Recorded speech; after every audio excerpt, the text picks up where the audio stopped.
This year, the Volvo Cars Safety Center Crash Lab celebrates its 20th anniversary.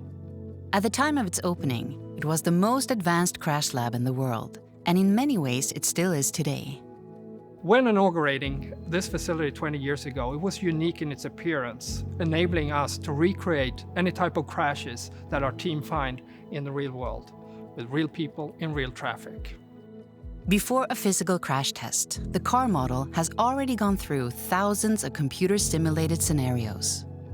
At Volvo, we set our own standards. We develop beyond what is rating and what is a legal requirement. We do that based on what we see in the field. The crash lab contains 2 test tracks of 108 and 154 meters long, respectively. The shorter track is adjustable between 0 and 90 degrees, allowing for different crash angles. Cars can be crashed at speeds up to 120 kilometers per hour. At Volvo Cars, we have a vision that no one should be seriously injured or killed in a new Volvo. Having that mindset in combination with very dedicated people, a dedicated organization, and facilities like this is really what makes the difference. The outside area is used for performing tests like rollover crashes and run-off road scenarios, whereby cars are launched into a ditch at high speeds.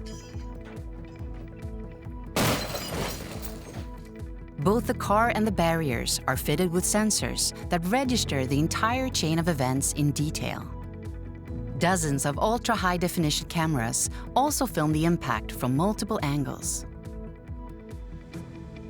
Since its opening in 2000, the lab has crashed on average 1 car every day.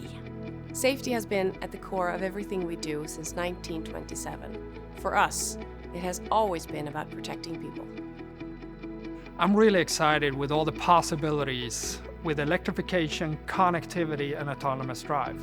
And I know this lab will continue to help us save lives also in the future.